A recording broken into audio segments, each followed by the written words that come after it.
അലമാര നിറയെ തുണികളുണ്ട്, പക്ഷെ പുറത്തു പോകാൻ നേരം ഇടാൻ മാത്രം ഒന്നും കാണില്ല. ഈ അനുഭവം ഉള്ളവർ ഒന്ന് കൈവക്കൂ. നമ്മളിൽ ഭൂരിഭാഗം പേരുടെയും അവസ്ഥ ഇതാണല്ലേ. അലമാര എത്ര കഷ്ടപ്പെട്ട് ഒതുക്കി വെച്ചാലും 2 ദിവസം കഴിയുമ്പോൾ വീണ്ടും പഴയപടിയാവും. എന്നാൽ ഇനി ആ ടെൻഷൻ വേണ്ട. ഇന്ന് നമ്മൾ നമ്മുടെ അലമാര ഒന്ന് ഡീക്ലട്ടർ ചെയ്യാൻ പോവുകയാണ്. അതായത് ആവശ്യമില്ലാത്ത വസ്ത്രങ്ങൾ ഒഴിവാക്കി ഉള്ളവ ഭംഗിയായി ഒതുക്കാൻ പോവുകയാണ്. അതും ലോക പ്രശസ്തമായ ഒരു ജാപ്പാനീസ് സ്റ്റൈല് കേട്ടിട്ടുണ്ടോ?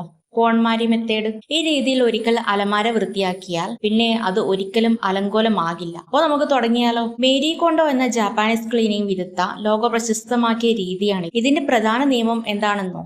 നമ്മൾ തുണികൾ വൃത്തിയാക്കുമ്പോൾ ഇത് കളയണോ വേണ്ടയോ എന്നല്ല ചിന്തിക്കേണ്ടത്. പകരം ആ വസ്ത്രം കയ്യിലെടുക്കുമ്പോൾ നമുക്ക് സന്തോഷം തരുന്നുണ്ടോ എന്ന് നോക്കണം. ഇതിനെ അവർ സ്പാർക്ക് ജോയ് എന്ന് വിളിക്കും. നമുക്ക് സന്തോഷം തരുന്ന, നമ്മൾ കൃത്യമായി ഉപയോഗിക്കുന്ന വസ്ത്രങ്ങൾ മാത്രം അലമാരയിൽ വെക്കുക. ബാക്കിയുള്ളവ സ്നേഹത്തോടെ യാത്രയാക്കുക. ഇതാണ് ഇതിന്റെ സിമ്പിൾ തിയറി. ഇതാണ് ഒന്നാമത്തെ സ്റ്റെപ്പ്. നമ്മുടെ അലമാരയിലുള്ള ഒരു തുണി പോലും ബാക്കി വെക്കാതെ മുഴുവൻ പുറത്തേക്ക് എടുക്കുക. എന്നിട്ട് ബെഡിലോ തറയിലോ വലിയൊരു കുന്നു കൂട്ടിയിടുക. ഇങ്ങനെ ചെയ്യുമ്പോൾ മാത്രമാണ് നമ്മുടെ കയ്യിൽ ആകെ എത്ര തുണികൾ ഉണ്ടെന്ന് നമുക്ക് കൃത്യമായി ബോധ്യമാവുക. പലപ്പോഴും നമ്മൾ വാങ്ങി മറന്നുപോയ അല്ലെങ്കിൽ അലമാരയുടെ മൂലയിൽ ഒളിഞ്ഞിരുന്ന പല ഡ്രസ്സുകളും ഈ കൂട്ടത്തിൽ നിങ്ങൾക്ക് പൊങ്ങി വരും. ഇനി നമ്മൾ ഓരോ ഡ്രസ്സും കയ്യിലെടുത്ത് സ്വയം 3 ചോദ്യങ്ങൾ ചോദിക്കുക. ഒന്നാമത്തെ, ഇത് കഴിഞ്ഞ ഒരു വർഷത്തിനിടെ ഞാൻ ഇട്ടിട്ടുണ്ടോ? രണ്ടാമത്തെ ചോദ്യം, ഇത് ഇടുമ്പോൾ എനിക്ക് സന്തോഷം തോന്നാറുണ്ടോ? ഈ ചോദ്യങ്ങൾക്ക് ഉണ്ട് എന്നാണ് ഉത്തരമെങ്കിൽ അത് വേണം എന്ന ലിസ്റ്റിലേക്ക് മാറ്റിവെക്കാം. ഇനി വണ്ണം കുറയുമ്പോൾ ഇടാം എന്ന് കരുതി വർഷങ്ങളായി മാറ്റി വെച്ചിരിക്കുന്ന വസ്ത്രങ്ങൾ, കളർ മങ്ങിയവ, ഇടുമ്പോൾ ഒട്ടും കംഫോർട്ടബിൾ അല്ലാത്തവ, ഫാഷൻ കഴിഞ്ഞവ, ഇവയൊക്കെ മറ്റുള്ളവർക്ക് കൊടുക്കാൻ അല്ലെങ്കിൽ ഒഴിവാക്കാൻ എന്ന രീതിയിൽ വേറെ മാറ്റുക. നമ്മളോട് വിട പറയുന്ന വസ്ത്രങ്ങൾക്ക് മനസ്സിൽ ഒരു താങ്ക്സ് കൂടി പറഞ്ഞു. ഇതാണ് ജാപ്പാനീസ് രീതി. ഇനി വസ്ത്രങ്ങൾ എങ്ങനെ മടക്കി വെക്കണം എന്ന് നോക്കാം. സാധാരണ നമ്മൾ തുണികൾ ഒന്നിനു മുകളിൽ ഒന്നായിട്ടാണ് അടുക്കി വെക്കാറുള്ളത്. അടിയിലൊരു തുണി വലിച്ചെടുക്കുമ്പോൾ മൊത്തം മറിഞ്ഞു വീഴാൻ കാരണവും അതാണ്.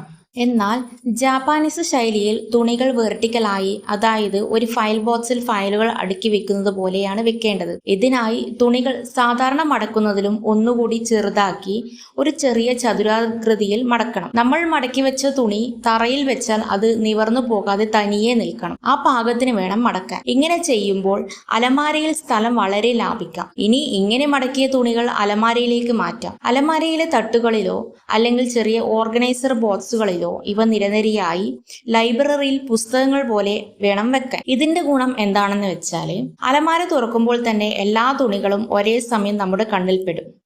ഒന്നിനും അടിയിൽ ഒന്നും ഒളിച്ചിരിക്കില്ല. അതുകൊണ്ട് എടുക്കാനും എളുപ്പമാണ്. എടുത്ത വഴിക്ക് തന്നെ തിരിച്ചു വെക്കാനും എളുപ്പമാണ്. ഡെയിലി യൂസ് ചെയ്യുന്നവ ഒരു ഭാഗത്തും ഫംഗ്ഷൻ വസ്ത്രങ്ങൾ ഹാങ് ചെയ്തും സൂക്ഷിക്കാം. ജാപ്പാനീസ് രീതിയിൽ തുണികൾ മടക്കുന്നത് എങ്ങനെയെന്ന് പലർക്കും ചെറിയ സംശയമുണ്ടാകും. അത് വളരെ എളുപ്പമാണ്. ഞാൻ ലളിതമായി പറഞ്ഞു തരാം. ടീഷർട്ട് മേശപ്പുറത്തോ കട്ടിലിലോ നിവർത്തിയിടുക.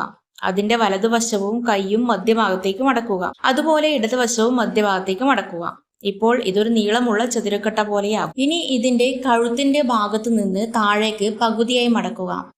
വീണ്ടും അതിനെ ഒന്നുകൂടി പകുതിയാക്കുകയോ അല്ലെങ്കിൽ 3ആയി ചുരുട്ടുകയോ ചെയ്യാം. ഇപ്പോൾ ഇതൊരു ചെറിയ പാക്കറ്റ് പോലെയാവും. അടുത്തത് ജീൻസും പാന്റുകളും. പാന്റുകൾ ആദ്യം ഒന്നിനു മുകളിൽ ഒന്നായി പകുതിക്ക് മടക്കുക. അതിന്റെ പോക്കറ്റിന്റെ ഭാഗം പുറത്തേക്ക് നിൽക്കുന്നുണ്ടെങ്കിൽ അത് ഉള്ളിലേക്ക് മടക്കി ഒരു നേർരേഖയിലാക്കുക. ഇനി താഴത്തെ അറ്റത്ത് നിന്ന് മുകളിലേക്ക് പകുതിയായി മടക്കുക. അതിനുശേഷം വീണ്ടും 3ആയി മടക്കുക. ഇത് അലമാരയിൽ കുത്തനെ നിർത്താൻ പറ്റുന്ന പാകത്തിലാവും. പലരും സോക്സുകൾ ഒന്നിച്ച് ചുരുട്ടി ഒരു പന്ത് പോലെയാണ് വെക്കാറുള്ളത്. അത് സോക്സിന്റെ ഇലാസ്റ്റിക് കേടാവും. അതിനു പകരം സോക്സുകൾ ഒന്നിനു മുകളിൽ ഒന്നായി വെച്ച് 3ആയി മടക്കി കുത്തനെ വെക്കുക. അടിവസ്ത്രങ്ങളും ഇതുപോലെ ഇരുവശവും ഉള്ളിലേക്ക് മടക്കി താഴെ നിന്ന് മുകളിലേക്ക് ചുരുട്ടി ചെറിയ ചതുര കട്ടകളാക്കി മാറ്റാം. ഇവ വെക്കാൻ ചെറിയ ഷൂ ബോക്സുകൾ പ്ലാസ്റ്റിക് ഓർഗനൈസറുകളോ ഉപയോഗിച്ചാൽ അലമാര കാണാൻ നല്ല ഭംഗിയുണ്ടാകും. സാരികളും ഫംഗ്ഷൻ വസ്ത്രങ്ങളും എങ്ങനെ സൂക്ഷിക്കാം നമുക്ക് നോക്കിയാലോ. ഇനി നമ്മുടെ നാട്ടിലെ പ്രധാന വില്ലന്മാരാണ് സാരികളും കനത്ത വർക്കുള്ള ഫംഗ്ഷൻ വസ്ത്രങ്ങളും. ഇവ ജാപ്പാനീസ് രീതിയിൽ കുത്തനെ മടക്കി വെക്കാൻ പ്രായോഗികമായി കുറച്ച് ബുദ്ധിമുട്ടാണ്. അതിനും വഴിയുണ്ട്.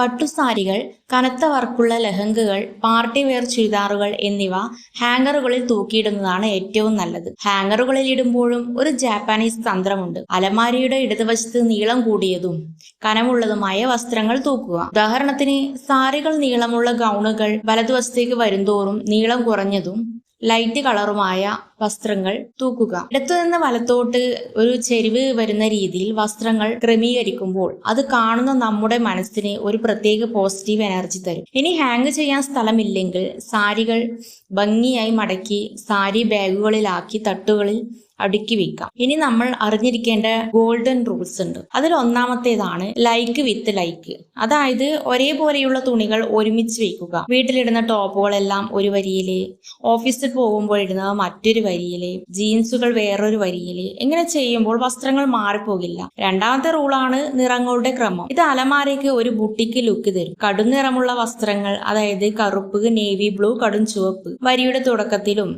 ലൈറ്റ് നിറങ്ങൾ, അതായത് വെള്ള, പേസ്റ്റൽ കളറുകൾ വരിയുടെ അവസാനത്തിലും വെക്കുക. അലമാര തുറക്കുമ്പോൾ തന്നെ ഏത് കളർ വേണമെന്ന് പെട്ടെന്ന് തീരുമാനിക്കാൻ ഇത് സഹായിക്കും. മൂന്നാമത്തെ റൂളാണ് ഒഴിഞ്ഞ ഇടങ്ങൾ, അതായത് ബ്രീത്തിങ് സ്പേസ്. അലമാരയിൽ എപ്പോഴും ഒരു 20% സ്ഥലം ഒഴിഞ്ഞു കിടക്കണം. തുണികൾ കുത്തി നിറച്ച് വെക്കരുത്. വസ്ത്രങ്ങൾക്ക് ശ്വസിക്കാൻ സ്ഥലം വേണം എന്നാണ് ജാപ്പാനീസിൽ പറയുന്നത്. സ്ഥലം ബാക്കി ഉണ്ടാകുമ്പോൾ തുണികൾ എടുക്കാനും വെക്കാനും നല്ല എളുപ്പമായിരിക്കും. അപ്പോൾ ഇന്നത്തെ വീഡിയോ നിങ്ങൾക്ക് ഇഷ്ടപ്പെട്ടാൽ ലൈക്ക് ചെയ്യാനും ഷെയർ ചെയ്യാനും എൻ്റെ ചാനൽ ഒന്ന് സബ്സ്ക്രൈബ് ചെയ്ത് സപ്പോർട്ട് ചെയ്യാനും മറക്കല്ലേ.